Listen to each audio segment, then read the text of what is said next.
Assalamualaikum warahmatullahi wabarakatuh. Bismillahirrahmanirrahim. Alhamdulillahirabbil alamin, hamdan lirabbinal azimil jalil. Shalatan wassalaman lirrasulih Muhammadinil hadid dalil wa ala alihi washabi ansalil qanadil ma ba'du. Para jamaah rahmati Allah, alhamdulillah di pagi ini kita bisa hadir bersama rutin mengikuti majelis Al-Quran Az-Zikra, dan khususnya kepada Saibul Farah Bapak Siswaji yang memiliki cucu kedua perempuan setelah laki-laki. Alhamdulillah saya juga punya ponaan persis tadi sebelum saya naik ke sini melahirkan perempuan.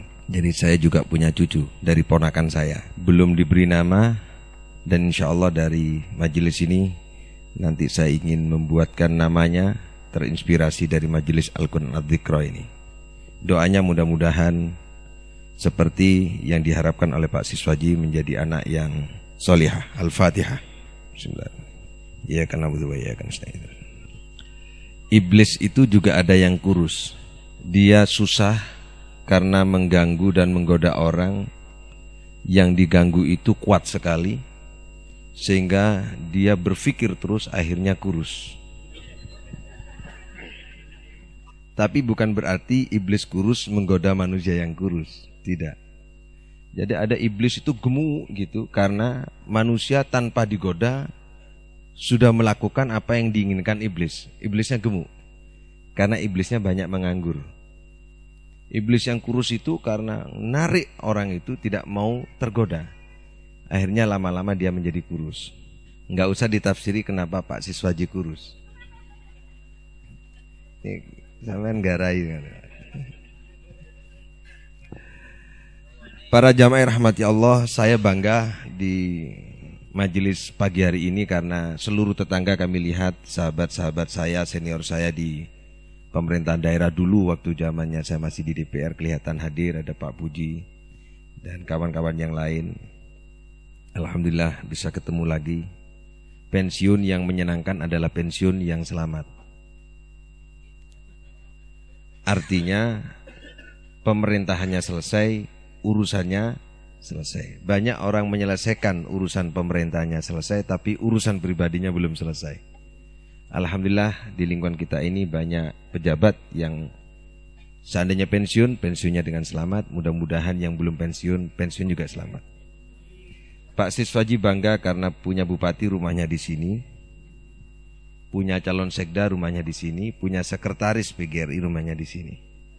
Hanya sayang bupatinya nggak nempati di sini, cuma rumahnya di sini.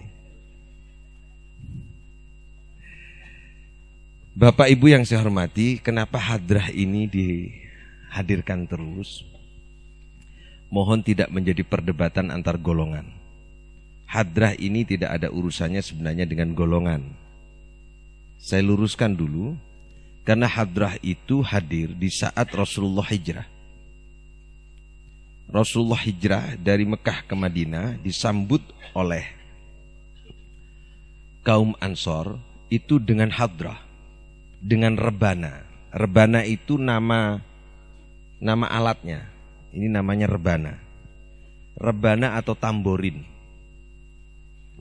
Kenapa disebut hadrah? Itu kemudian kata jadian dari orang-orang sufi yang ingin menghadirkan Rasulullah Sallallahu Alaihi Wasallam, menghadirkan Allah pada hatinya di saat dia melakukan syair-syair, pujian-pujian.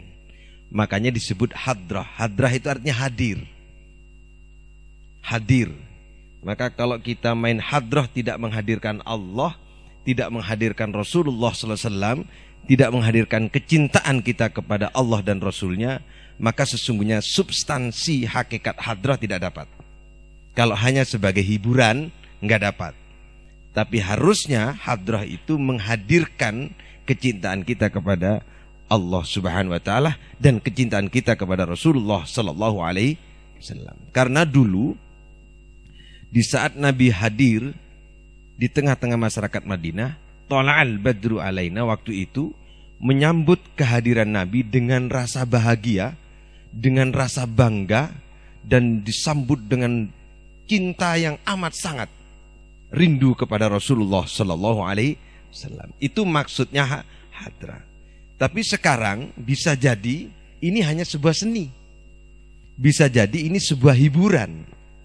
Harusnya sekarang dikembalikan kepada asalnya, yaitu menghadirkan, namanya hadrah. Hadarah itu artinya hadir, hadir.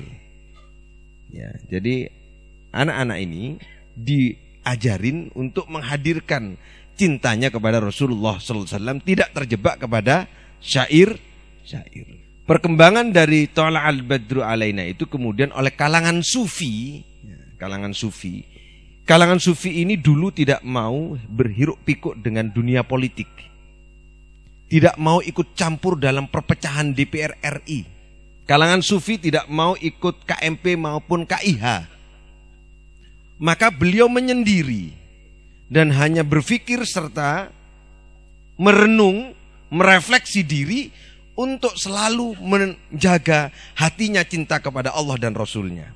Nah, di saat beliau merenung, merefleksi diri itu, beliau itu membuat syair-syair.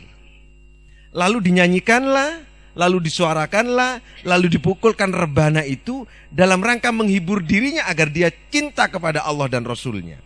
Begitu ceritanya hadrah itu kenapa dicintai oleh kalangan sufi.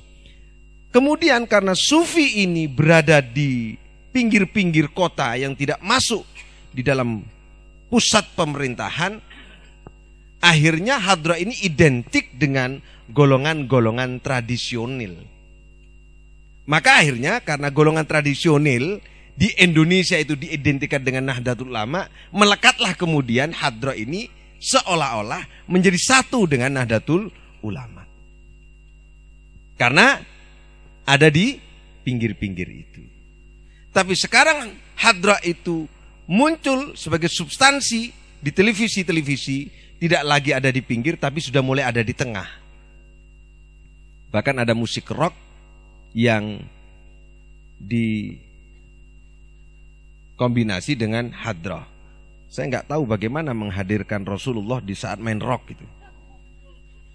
Ini sekilas tentang hadrah. Kalau rebana itu nama dufuf. Nah, dufuf itu adalah pukulannya. Dufuf disebut di dalam hadis a'linu hadzan nikah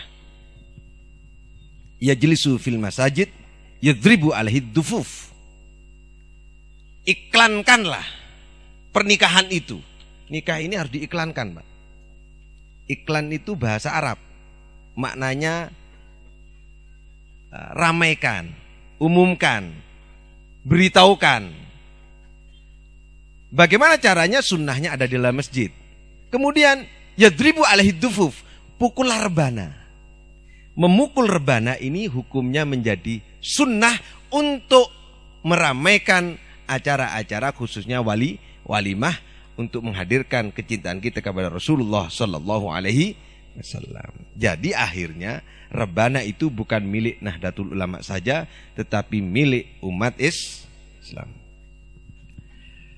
Para jamaah rahmati Allah, kita akan mengkaji hari ini tentang iblis itu menembak manusia dari sisi potensi kelemahannya. Kelemahan manusia itu senang pada interior, senang pada hiasan. Coba kalau kita punya rumah, itu pasti listnya pakai gip. Itu interior. Lampu-lampunya yang indah. Di pagar-pagar rumahnya itu dikasih lampu-lampu yang kalau dilihat malam hari menyenangkan. Itu interior. Itu interior. Kalau punya mobil dibawa ke variasi mobil, itu interior. Mobilnya sama-sama Avanza, tapi yang tidak sama adalah interiornya. Mobilnya Innova, beda harga. Punyanya Pak Mujib dengan punya saya. Punya Pak Mujib itu E, tanpa interior. Punya saya V, pakai interior. Ternyata lebih mahal pakai interior itu. Selisihnya 30 juta. Ini mana Pak Mujib yang mana? Gak hadir ini. Ternyata interior itu membawa mahal. Apa bahasa interior itu ya? Ya variasi. variasi. Aksesoris. Perempuan itu aksesorisnya bedak, lipen, sido, gelang, kalung, ya, warna jilbab sama warna baju, warna tasnya sama dengan sepatunya hijau-hijau semua. Nah, bros itu interior, ya kan? Itu interior. Ternyata manusia itu kesenangannya ada pada interior. Interior yang dicintai manusia ini adalah sisi kelemahan manusia. Yang di situ iblis itu berdoa. Kan kemarin kita mengaji tentang doanya iblis. Rabbi bima aghwaytani la uzayyina lahum fil ard wa la ughwiyannahum ajma'in. Ya Tuhanku, kata iblis, kalau engkau telah memutuskan aku ini sesat, Rabbi bima aghwaytani, maka sungguh aku bersumpah memohon izin kepadamu, la uzayyinanna lahum fil ard. Aku akan menggoda manusia dengan jalan aku bikin sesuatu yang buruk itu, aku beri interior yang indah. Wala ughwiyannahum ajma'in. Dan aku pastikan semuanya akan tersesat. Itu doanya iblis. Illa, kecuali ibadaka minhumul mukhlasin, kecuali orang-orang yang hambamu yang ikhlas. Jadi iblis tidak bisa menggoda manusia yang ikhlas. Itu pernyataannya iblis. Apa kesenangan manusia yang berkaitan dengan interior itu adalah zuyyina linnasi hubbus syahawat. Dijadikan terasa indah,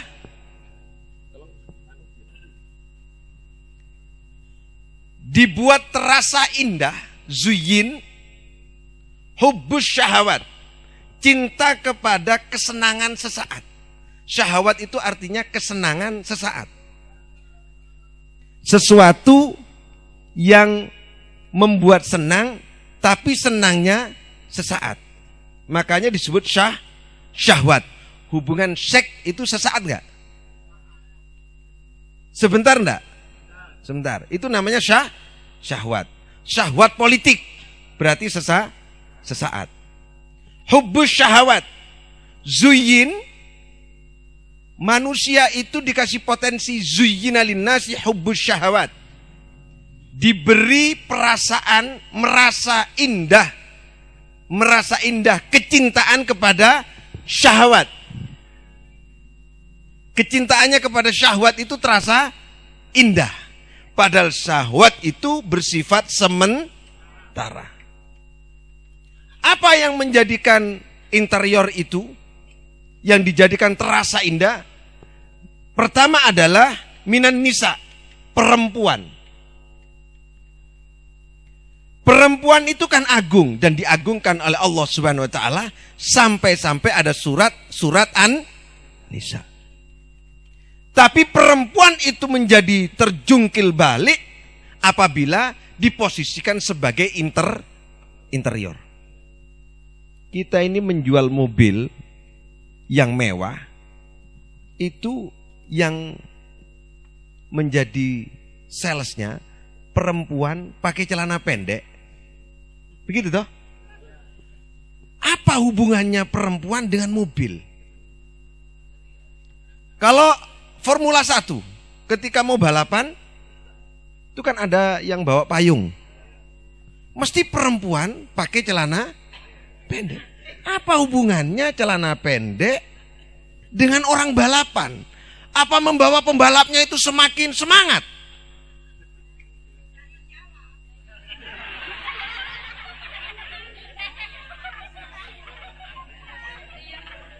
Saya mau tanya sama ibu-ibu. Perempuan kalau diposisikan hanya sebagai penghias, sebagai variasi, sebagai kesenangan mata, derajatnya turun nggak? Turun. Karena diposisikan sebagai interior. Ya iyalah. Maka ibu-ibu jangan mau derajat ibu-ibu diturunkan pangkatnya hanya sebagai hiasan. Istri terus sebagai hiasan, mau nggak? Di rumah tangga hanya jadi hiasan. Bukan bagian dari membangun rumah tangga yang sakinah, mawaddah warahmah, hanya sebuah hiasan. Hanya interior. Interior itu tempatnya di pojok-pojok, di selekitan-selekitan. Enggak substansi. Enggak substansi, namanya interior. Maka perempuan itu kalau sudah diposisikan sebagai interior, derajat perempuan turun, yang menjadikan perempuan sebagai hiasan itu juga turun. Karena perempuan bukan hanya sebagai hiasan dalam perkawinan, tapi wabatha minhuma rijalan katsira wa nisaa, yaitu suatu kemuliaan karena keturunan manusia itu salah satu yang paling penting adalah dari kalangan ibu. Maka sampai-sampai ridhonya Allah sangat tergantung kepada ridho kedua orang tua, khususnya ibu. Para jamaah rahmati Allah, maka karena tahu potensi manusia ini salah satunya menjadikan perempuan sebagai interior, maka laki-laki digoda oleh iblis, yaitu dibuat rasa senang kepada perempuan, yang perempuan itu dijadikan interior. Rasa senang di situ. Kegagalan rumah tangga karena laki-lakinya kepincut kepada perempuan. Sebaliknya, kalau sudah menyebut nisa berarti menyebut rijal ini. Ya. Al-Qur'an itu praktis soalnya.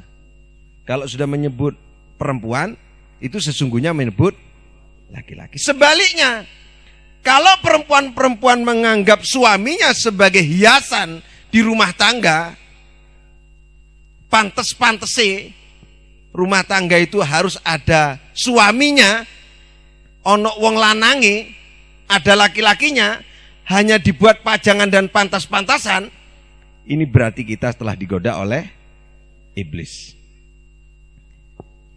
Nomor 2, selain perempuan sebagai alat tembak yang disenangi oleh laki-laki, atau laki-laki disenangi perempuan, yang kedua adalah wal banin, anak. Anak ini tidak hanya interior. Gak ono sing nangis yo nang omah iki. Kan ngoten toh? Kalau ada yang nangis, ada yang main, ada gembira, ada senang, rasanya rumah tangga ini menjadi bahagia. Tidak hanya itu, anak itu amanah, bukan interior. Tapi di sini disebutkan zuyyina linnasi hubbus syahawati minan nisa wal banin. Anak itu hanya sebuah hiasan. Padahal anak itu adalah amanah. Coba bayangkan yang jadi anak, mau enggak kalau kita sebagai anak hanya dijadikan interior rumah tangga? Mau enggak? Enggak mau. Kenapa kita memperlakukan anak itu sebagai interior? Para jamaah rahmati Allah, monggo Bu. Saya kalau ada orang wirawiri tergoda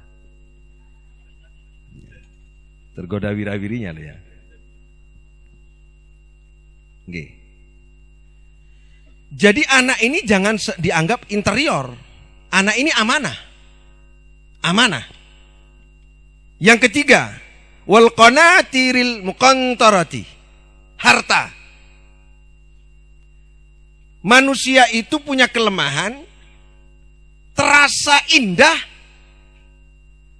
terasa nyaman kalau punya harta. Terasa indah kalau bersama perempuan. Terasa indah hidup ini kalau dengan anak. Terasa indah kalau kita punya harta. Kalau harta hanya sebagai hiasan dan interior kesenangan saja, gagal kita sebagai manusia. Karena harta itu sesungguhnya sarana untuk ibadah, bukan hanya hiasan. Minadz dzahab, emas, wal fiddah, perak, wal khailil musawwamati, kuda hitam yang ini kuda hitam maksudnya. Makanya kuda putih gak bagus, kuda itu hitam yang bagus. Hitam itu memang luar biasa hitam itu. Menghibur diri ini ya. Petinju hebat itu mesti petinju hitam, Pak. Nggak ada petinju putih hebat, nggak ada. Mesti petinju hitam. Ini menghibur yang hitam-hitam ini. Kuda ini kalau sekarang kendaraan. Saya lihat apa ada kendaraannya pejabat putih? Nggak ada, hitam. Mesti hitam, ya toh?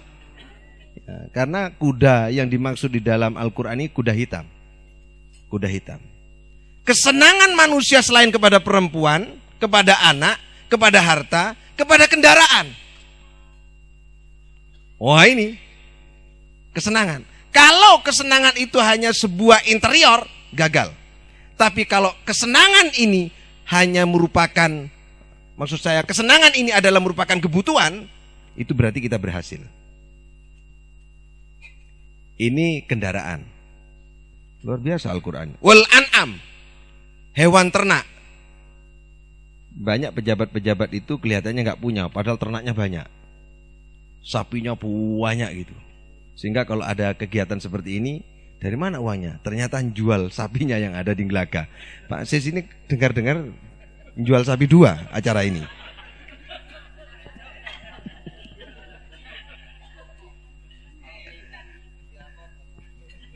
Yang selanjutnya wal harf, sawah. Paling senang orang itu dengan sawah. Saya ingin simpulkan tentang ini.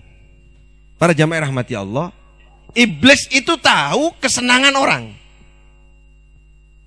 Ini sifatnya umum, linnas, kesenangannya umum. Bagi seluruh manusia, siapapun manusia pasti senang perempuan kalau laki-laki. Sepakat ya? Perempuan senang laki-laki. Pasti senang kepada anak. Pasti senang kepada harta. Pasti senang kepada emas dan perak. Pasti senang kepada kendaraan. Pasti senang kepada hewan ternak. Pasti senang kepada sawah. Itu pasti. Tapi kalau kesenangan-kesenangan ini hanya berhenti terasa indah. Berhenti terasa indah. Punya istri, terasa indah. Punya anak, terasa indah, punya kendaraan, berhenti di situ, gagal. Kita gagal. Karena di sini setan bersumpah, aku tembak dari sisi kelemahan itu. Ketika kita punya kendaraan, punya mobil, punya rumah, punya istri, lalu kita merasakan keindahannya saja, ada sajanya loh Pak. Di situ kita akan ditembak oleh iblis. Tapi kalau harta ini merupakan amanah, istri ini adalah amanah yang harus dijaga dan dipelihara, anak ini amanah yang harus dididik menjadi anak yang soleh dan soleha, dan kemudian kita ikhlas mendidiknya, iblis tidak bisa menembak kita. Jadi belokkan interior tadi, senang tadi dibelokkan. Seperti rumah. Rumah itu fungsinya untuk ketenangan, fungsinya untuk melindungi. Bukan hanya untuk disawang, tapi untuk melindungi. Untuk kita tidur, untuk kita membangun rumah tangga. Bukan hanya merupakan kesenangan mata saja. Bukan hanya untuk disawang saja. Itu substansi. Tapi kalau rumah itu hanya indah, lalu di dalamnya tidak terbangun rumah tangga yang sakinah mawaddah warahmah, rumah itu gagal enggak? Gagal. Jadi mari kita geser kepada substansinya. Berarti punya istri, istri itu adalah amanah. Karena sekali lagi, nanti tiket kita, karcis kita untuk membeli masuk surga itu adalah kesuksesan membangun rumah tangga. Surga itu dicipta oleh Allah untuk orang yang berhasil membangun rumah tangga. Karena yang menempati pertama kali adalah Adam dan Hawa. Uskun anta, masuklah kau Nabi Adam, wa zaujuka, dengan istrimu, al jannah, ke surga. Jadi tiket untuk masuk surga itu adalah keberhasilan membangun rumah tangga. Ini salah satu contoh para jamaah rahmati Allah. Banyak orang berhasil karena punya harta banyak. Karena hartanya ditasarrufkan, digunakan untuk beribadah. Banyak orang berhasil nanti di akhirat karena punya mobil, punya emas, punya hewan ternak. Karena digunakan untuk beribadah kepada Allah Subhanahu wa ta'ala. Para jamaah rahmati Allah, sebaliknya, ini ciri-ciri potensi manusia. Orang beriman beda dengan orang kafir. Keindahan orang beriman itu adalah walakinnallah ahabba ilaikumul iman wa zayyanahu fi qulubikum. Kalau orang beriman itu lebih cinta dirinya kepada keimanan dan kemudian terasa indah di dalam hatinya karena ada iman. Harta itu akan terasa indah kalau membangkitkan dan menebalkan iman. Ternak yang kita miliki akan terasa indah apabila ternak yang kita miliki, sawah yang kita miliki itu menebalkan ketakwaan kita kepada Allah Subhanahu wa ta'ala. Kalau orang beriman, keindahannya di dalam hatinya ada keimanan. Orang kafir beda lagi. Awas ini, hati-hati. Ciri-ciri orang kafir ini. Zuyyina lilladzina kafarul hayatud dunya. Dibuat terasa indah bagi orang kafir kehidupan dunia ini. Orang kafir ini dibuat punya perasaan senang, indah, gagah, wibawa kalau dia punya harta. Ini ciri-ciri orang kafir. Kalau orang beriman, dia merasa senang apabila dia tebal imannya dan ketakwaannya. Wa yaskharuna minal ladzina amanu wal ladzina taqaw. Orang kafir itu ciri-cirinya melihat dan memandang hina orang-orang beriman. Ciri orang kafir, memandang hina orang-orang beriman dan orang-orang bertakwa. Wingi ngajine teng Baluk, ciri-ciri orang ahli surga dan ahli neraka. Ahli neraka niku senengane nyelatu. Niku ahli neraka, Pak. Lek ahli surga senengane ndungakno. Contoh, niki sing mboten dugi kula replay, kula ulangi. Lek enten tiang mboten salat, ada orang enggak salat. Ahli surga mesti begini. Ya Allah, mudah-mudahan tetangga saya, sahabat saya mau salat. Ndak dicelatu. Apa kon enggak salat? Ndak begitu. Enggak begitu. Enggak tahu ke masjid macam-macam. Enggak begitu. Enggak begitu. Mudah-mudahan tetangga saya itu mau ke masjid. Itu enggak senang pengajian, mudah-mudahan senang pengajian. Itu medit, mudah-mudahan loman gitu. Itu ciri-cirinya ahli surga. Kalau ahli neraka beda lagi. Ada orang pengajian minggu-minggu, bener seneng-seneng mbek keluarga, jalan sehat, kok malah lungguh dia pusi Wahyudi mbek Pak Siswaji. Nah, nyelatu mesti nyelatu. Poso-poso Ramadonan kok poso, kapusan wong Arab, nyelatu. Gelemen sarungan mbek kopiahan, wong apian jinan, nyelatu. Mesti nyelatu senengannya. Ciri-ciri orang ahli neraka itu nyelatu, gampang Pak. Pokok ono wong nyelatu ahli neraka. Gitu aja. Coba, pernah saya sampaikan dulu. Ketika Nabi besar Muhammad sallallahu alaihi wasallam melihat orang Yahudi meninggal dunia, dan ketika dia itu dibawa ke kubur oleh kelompoknya, Rasul di depan rumahnya menangis. Dan menangisnya bukan hanya biasa, tapi sampai menangisnya itu guguk. Guguk itu bahasa Indonesianya apa? Apa? Guguk, ayo coba SMA Gelaga ini.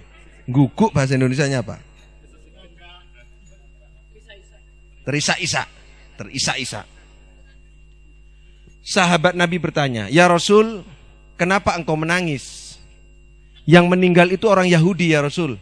Kenapa engkau menangis si orang Yahudi yang mau dikubur?" Rasul mengatakan, "Aku menangis karena aku belum menyampaikan kalimat Allah. Karena aku belum menyampaikan kebenaran Islam. Karena aku belum menyampaikan isi kandungan Al-Quran. Karena aku belum menyampaikan bagaimana dahsyatnya orang-orang yang beriman kepada Allah. Dia belum pernah dengar. Maka aku menangis, kasihan." Itu ahli surga. Ahli surga itu ketika ada orang berbuat maksiat yang muncul rasa kasih, bukan menghujat. Nah, begitu. Ya, ada orang kafir. Oh, apa kafir itu? Pengerannya beto. Tidak begitu. Mudah-mudahan dia kenal dengan Allah. Nah, itu ciri-ciri ahli surga. Dapat hidayah. Nah. Orang-orang kafir, wa yaskharuna minal ladzina amanu wal ladzina taqau. Dia memandang hina orang kita ini loh Pak, kita ini yang jilbaban ini kan sering dinyek wong jilbaban niku. Nggih, hari gini jilbaban. Hari modern begini jilbaban. SMA Gelaga, Hadra. Gelaga favorit main Hadra. Alah gitu kan. Dihina. Pokok sing tukang ngenyek wis kafir ngono ae wis. Siapapun saja kalau memandang hina kepada orang-orang yang menjalankan ibadah kepada Allah Subhanahu wa taala, itu ciri-ciri orang kafir. Entah agamanya apa. Padahal kata Allah, fauqahum yaumal qiyamah. Ingat Pak, ini kata kunci. Fauqahum yaumal qiyamah. Derajat orang mukmin itu tinggi derajatnya nanti di akhir. Jangan diminta sekarang. Jangan diminta sekarang. Karena derajat kita nanti itu ditinggikan oleh Allah di akhir. Perkara di dunia dapat. Perkara di dunia dapat. Yang penting tujuan akhir adalah akhir. Contoh. Ada perempuan masih perawan umur 19. Senengannya pacaran. Belum nikah tapi melakukan hubungan. Kan gurung wayahe toh. Gurung wayahe seneng. Kira-kira bahagia enggak di akhirnya? Ya akan bahagia. Kalau kita mengambil kesenangan sekarang yang belum saatnya, di akhir kita tidak akan bahagia. Kebahagiaan kita ini dijanjikan oleh Allah nanti di akhir.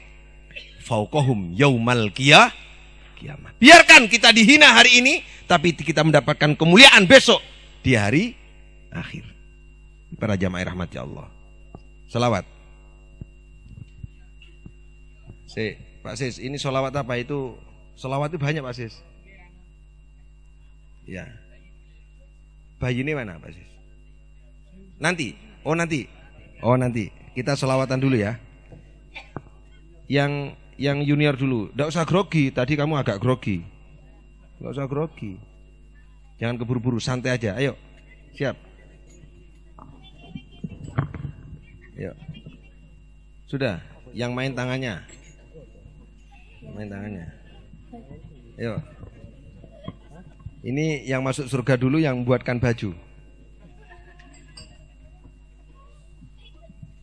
Yuk.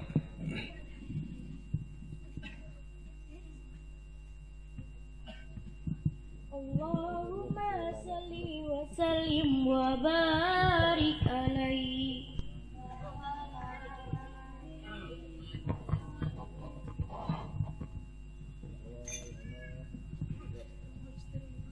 Al-fakilu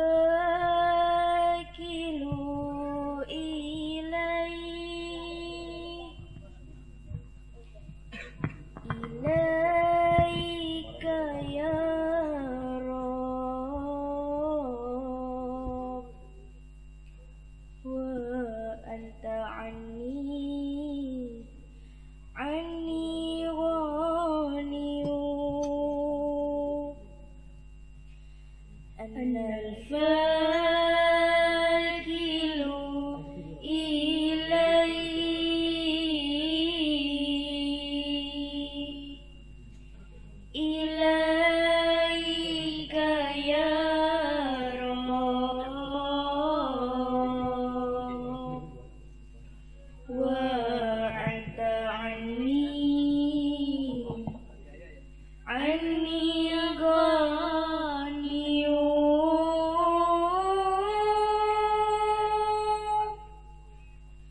Allah,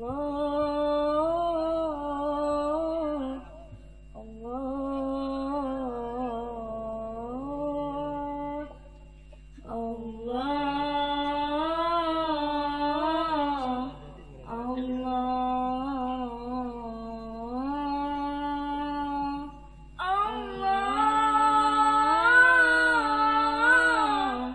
Allah.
kesimpulannya.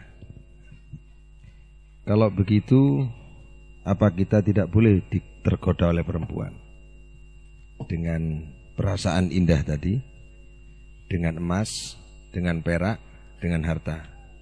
Boleh. Saya ingin coba memberikan contoh cara ngapusi iblis.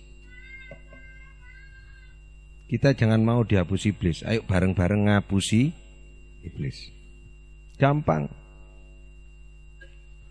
Ada seorang Kiai Romli ini pengarang sebuah buku, kitab. Ketika ngarang kitab, beliau ditanya dan dibisiki oleh setan, oleh iblis. Yai, jenengan ngarang buku itu buat apa? Saya mau jual. Untuk apa? Biar saya kaya. Tulis sama Kiai. Gak nggoda sudah iblis. Sip iblis. Biarkan sudah. Gak nggoda wis. Katanya niatnya untuk kekayaan.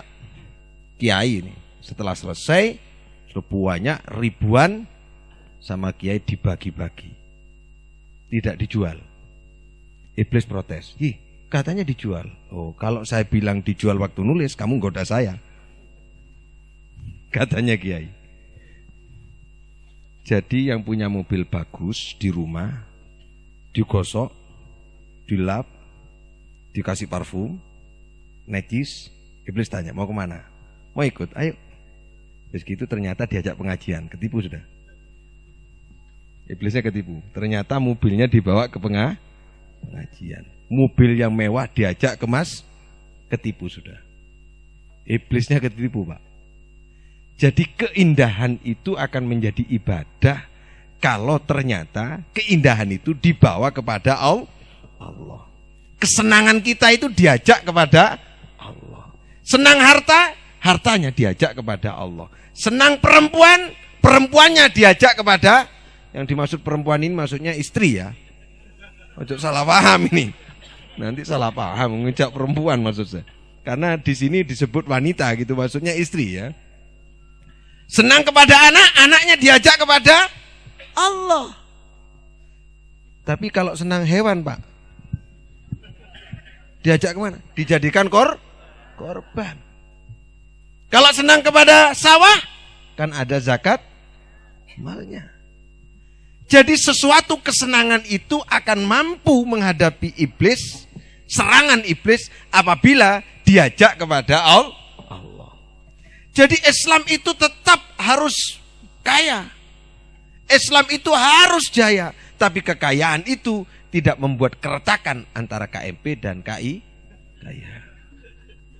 Rakyat bingung sekarang ini, Pak. Bingung kabeh iki melok sing ngendi. Makanya kula leren dadi politisi mergo ngeten iki, Pak.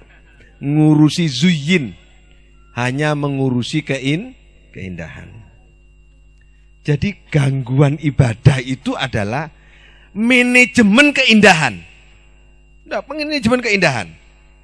Wong wedok di Sawangayu kan indah itu, Pak. Itu kalau diterusno, itu lali sama istri loh, Pak. Bener itu. Kalau diteruskan itu. Nah, ini ya apa carane belokno iki? Oh, iki duduk bojone, aja diterusno wis. Didak wayahe. Nah, alhamdulillah pada pagi hari ini saya kedatangan teman. Teman saya ini punya teman Islam terus murtad karena kesenangan kepada laki. Saya buka ini untuk pelajaran kita. Ini bukti Islamnya dikorbankan hanya karena senang terhadap ketampanan suami. Islam ditinggal, masuklah agama lain. Ternyata setelah dimasuki dunia interior itu, ketipu dia. Akhirnya sekarang dia merasakan dan kembali lagi kepada Islam. Mbak Rina mana? Mbak Rina yang mana, Mbak Rina? Ada di mana? Coba berdiri. Enggak apa-apa Mbak Rina, berdiri. Nah, ini kembali lagi kepada Islam. Setelah mengikuti zuyyina linnasi hubbus syahwat minar rijal. Enggak apa-apa. Biar kenal dengan jamaah. Nggih, Mbak Rina berdiri. Ya. Ini baru selesai menuntaskan problem yang paling berat, meninggalkan Islam lalu kemudian kembali ke pangkuan Islam menjadi saudara kita lagi. Enggak apa-apa Mbak Rina, biar banyak saudaranya. Ya, sebentar aja. Sak menit. Setengah menit. Ya, terus. Ditemani Mbak, Bu. Nah, ya ditemani Bu. Nah, yang kecilan ya. Nah, ini namanya Mbak Rina, alhamdulillah. Karena kepincut dulu itu bukti ditinggalkan itu yang dimaksud oleh Al-Quran. Zuyyina linnas hubbus syahawat. Mbak Rina bisa merasakan itu ya. Agama ditinggalkan demi kesenangan interior. Itu yang nggak boleh maksud kami. Itu yang nggak boleh. Senang kepada anak, agama ditinggalkan. Senang kepada harta, agama ditinggalkan. Itu yang nggak boleh para jamaah rahmati Allah. Saya lanjutkan. Jam berapa ini? Jam 7. Ya, saya lanjutkan sedikit ya. Biar kita ngaji Quran ini biar berkah gitu loh. Nggak usah keburu-buru. Kuliahnya gampang. Ada pernyataan yang lain ya di dalam surat Ibrahim ayat 24. Alam tara kaifa daraballahu mathalan kalimatan thayyibatan kasyajaratin thayyibatin asluha thabitun wa far'uha fis sama. Para jamaah rahmati Allah, ini senjata kita menghadapi iblis. Password lebih mudah. Saya ingin menggunakan istilah teknologi yang lebih gampang. Kalau kita buka internet, buka laptop kita, kalau itu di password itu apa? Kata sandi, kata kunci. Itu yang tahu hanya yang punya. Kalau yang punya lupa, kita nggak bisa buka. Passwordnya umat Islam itu adalah kalimatan thayyibatan. Itu password. Al-Quran menyatakan kalimatan thayyibatan ini, kalimat itu maknanya password Pak. Cara modernnya ini password. Passwordnya umat Islam itu adalah kalimatan thayyibatan. Kalau ingin membuka rahasia kegaiban, kesenangan yang sesungguhnya akan kita peroleh di dunia dan akhirat, kita harus punya kata sandinya, yaitu password.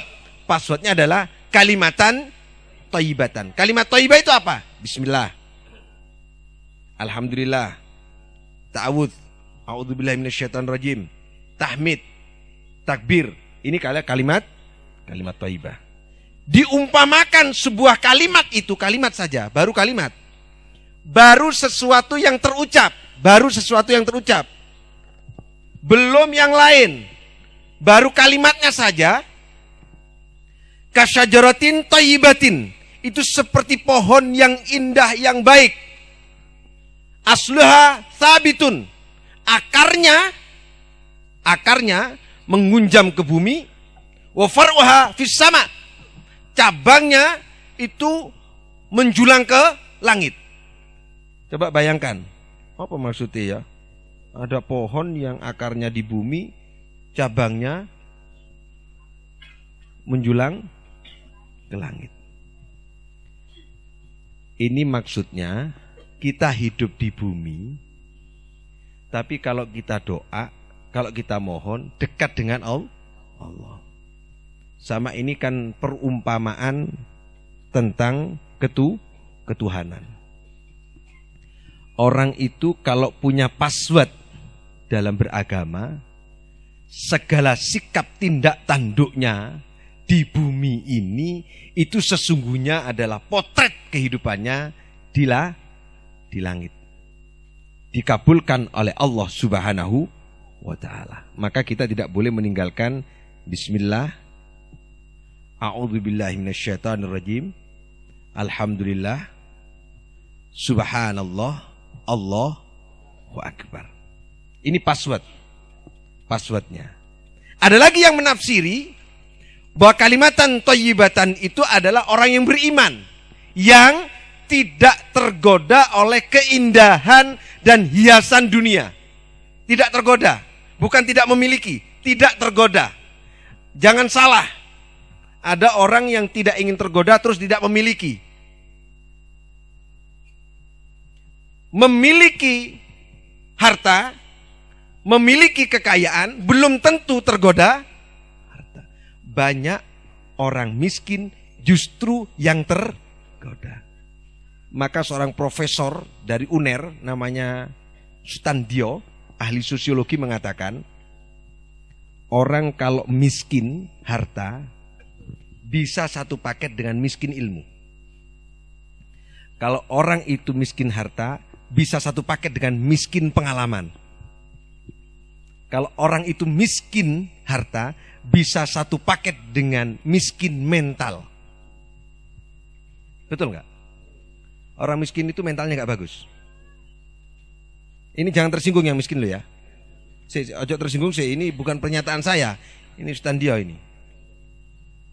Kalau dalam hadis disebutkan kadal fakru ayakuna kufran. Kemiskinan itu mendekati kepada kekufuran. Kok begitu, Pak?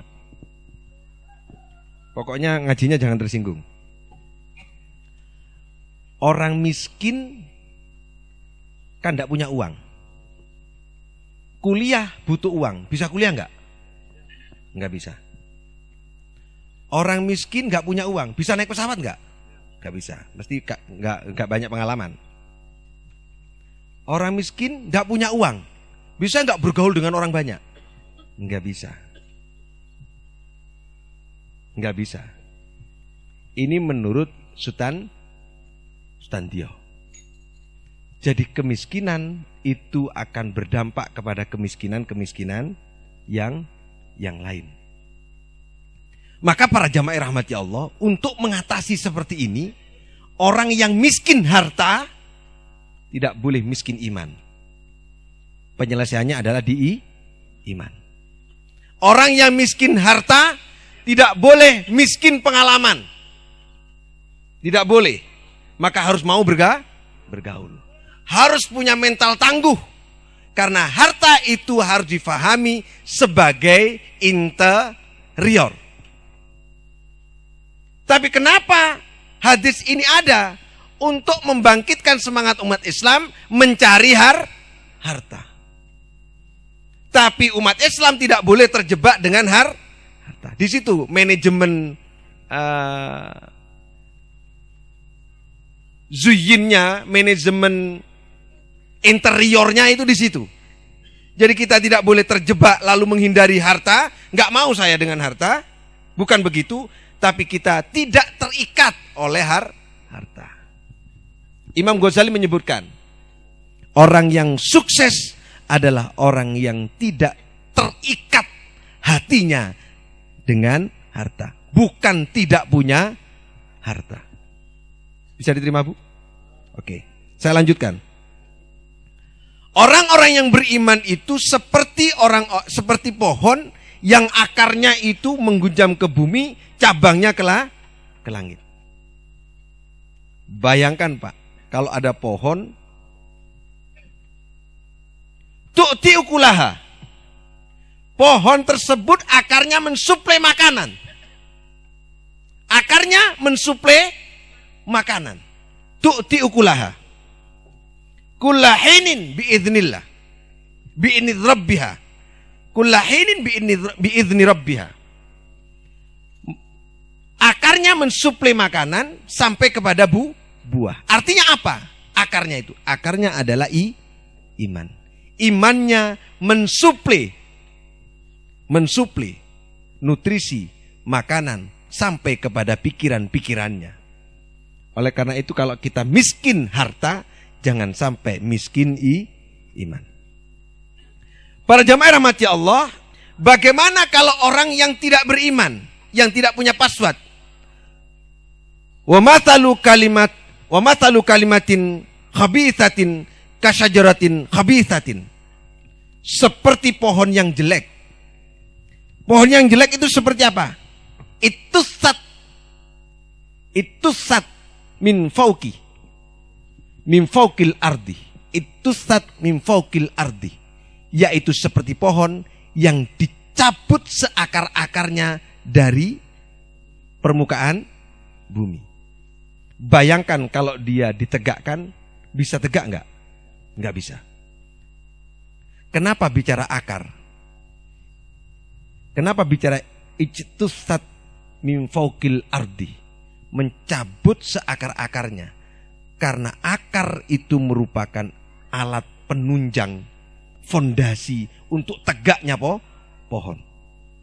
Bayangkan kalau kita ini kakinya lumpuh, bisa berdiri enggak? Berarti apa itu? Akidah. Berarti apa itu? Azas. Berarti apa itu? Prinsip. Azas bangsa kita adalah Pancasila dan Undang-Undang Dasar 45. Azas musyawarah. Kalau sudah tidak ada musyawarah, bayangkan DPR RI kayak apa? Roboh. Maka orang yang tidak beriman itu gampang roboh, tidak punya prinsip, gampang oleng, gampang dijatuhkan karena akarnya dicabut dari permukaan bumi. Maka alhamdulillah Mbak Rina jenengan kembali lagi. Kuatkan akarnya, jangan oleng lagi. Ngomong begini ini rada abot Pak, langsung ke orangnya ini. Tapi dengan mengingatkan gini mudah-mudahan menjadi ya pengingat bagi yang lain. Mbak Rina untuk yang, bukan untuk Mbak Rina tapi untuk yang lain. Karena banyak yang punya pengalaman seperti itu, agama dibuat main-mainan. Ya. Punya suami beda agama ikut, nanti pindah lagi, ganti lagi, ikut lagi gitu. Terus prinsipnya agama kan sama saja kan gitu. Itu para jamaah rahmati Allah, mudah-mudahan kita tidak dicabut dari akarnya, yaitu iman. Para jamaah rahmati Allah, mudah-mudahan kita semua yang hadir pada kesempatan ini mendapat keberkahan, mendapat barokah, rahmat dari Allah dengan mengkaji Al-Quran ini, dikuatkan oleh Allah untuk meminit keindahan dunia. Harus diakui bahwa dunia ini indah. Saya mau bilang apa tadi? Ini mudah-mudahan jenengan tidak menjadi hati. Saya sering melihat orang naik sepeda motor, naik sepeda pancal, apa itu, geng motor, sering dari Jember perjalanan terus dia. Saya pikir dia ternyata ada yang ke Bali, yang Bali ada yang ke Sidoarjo sampai ke Solo dan seterusnya. Dia sendirian. Istrinya kemana? Anaknya? Banyak orang laki-laki egois. Dia mencari kesenangan dirinya tanpa mengajak istri dan anak-anaknya. Dia memuaskan kesenangannya dengan naik motor dan naik sepeda, sementara dia tinggalkan anaknya tidak senang-senang sama dia. Tidak boleh. Jamaah, kalau kita ingin senang, ajak istrinya, ajak anaknya. Begitu. Itu yang senang moge itu sama teman-temannya sampai 2 hari 3 hari. Itu kan sama orang lain, anaknya. Sudah bukan saatnya kita mencari kesenangan untuk diri sendiri. Mari kita mencari kesenangan untuk keluarga kita, untuk akhirat kita. Saya kira itu yang dapat kami sampaikan. Mudah-mudahan ada manfaatnya. Saya kira itu dari saya. Saya ucapkan terima kasih. Wallahul muwaffiq. Assalamualaikum warahmatullahi wabarakatuh.